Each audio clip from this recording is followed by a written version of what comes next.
দর্শক, তীব্র তাপপ্রবাহ চলছে।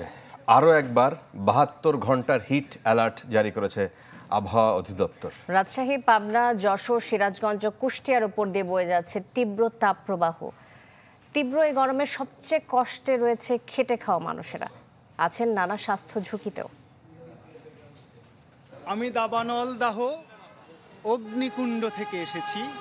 আমি পৌষের বরফখণ্ড থেকে এসেছি। অর্থাৎ আমি বলতে আমরা রিক্সাওয়ালারা, আমাদের শীত, গ্রীষ্ম, বর্ষা, শরৎ, হেমন্ত কোনো সিজনেই আমাদের কাবু করতে পারবে না।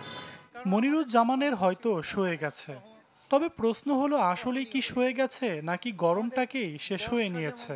সূর্যের প্রখরতায় যখন পুড়ছে শহর, পুড়ছে মানুষ, অন্যদের হাঁসফাঁস তখন কেমন? আমার তো মাপই নাই, হাত পাও বিষয় থাকে, গামলে পারে, লবণ পানি বা রাজা শরীরের ভিক মাইলে মনে করেন শরীর ভিজা শুকিয়ে চলে যায়। আপনার সর্বশরীর ভিজে, তারপর মগর পেয়ার নিষেধ মগর পানি পড়ে যায়, শরীরের পানি সব বাইরে।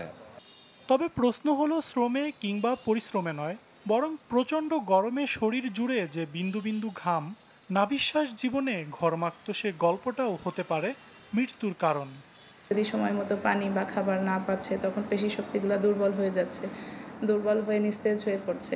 এদিকে হিট স্ট্রোক, অতিরিক্ত ঘামে হিট স্ট্রোকটা হয়, মাসেল ক্র্যাম্প হয়, তারপরে অস্থিরতা তৈরি হয়, একসময় সে অজ্ঞান হয়ে যায় এবং পরবর্তীতে সে মৃত্যুর কাছাকাছি চলে যায়।